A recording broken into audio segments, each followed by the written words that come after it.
Vous avez suivi la matière grise, l'intelligence. Nous ne sommes pas venus ici faire n'importe quoi. Baobab GV, c'est votre chaîne de l'intelligence. C'est la chaîne qui vous informe de toutes les actualités du monde. En tout cas, si j'aurais à dire sur Baobab, ce ne serait que des félicitations et des remerciements. Personnellement, bon, moi je ne connaissais pas Baobab. C'est l'un de mes secrétaires, l'un de mes collaborateurs qui est entré en contact avec Baobab par rapport à sa qualité de faire les choses, par rapport au savoir et savoir-faire du Baobab. Raison pour laquelle mon secrétaire était entré en contact avec Baobab. Aujourd'hui, je suis sur Baobab.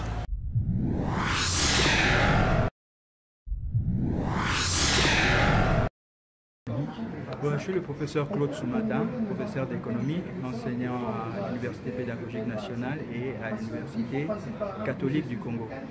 Professeur, vous avez pris la parole. Quelle a été votre contribution à cette conférence? En fait, il s'agissait d'analyser les canaux de financement de l'économie congolaise, en particulier pour le financement de l'initiative des batteries et voitures électriques.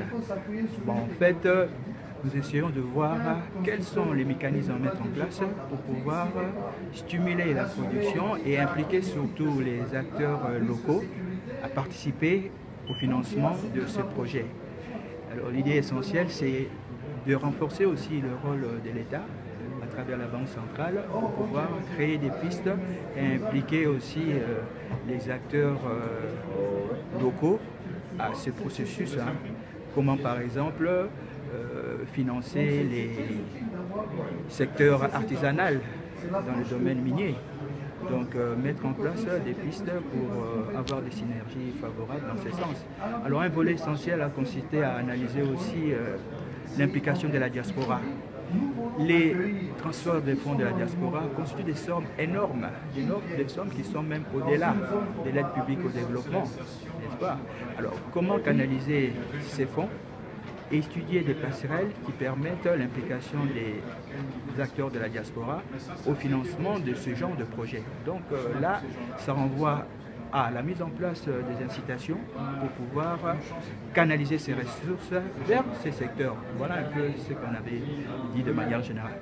Bien entendu, on parle aujourd'hui de la transition énergétique et dans les pays développés, cette transition s'est déjà opérée.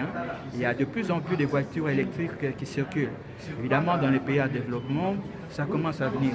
Mais à terme, pour avoir une économie qui soit durable, d'ailleurs résiliente, n'est-ce pas? Il faut effectivement passer par là, surtout en ce qui concerne la RDC, parce que la demande est importante, n'est-ce pas? Et on doit participer.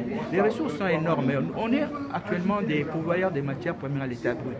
Il faudra qu'on sorte de cette logique pour transformer les produits sur place. On aura une plus-value qui sera plus importante. Et de ce point de vue, on va aussi créer plus d'emplois. Donc c'est vraiment une nécessité impérieuse d'aller dans ce sens.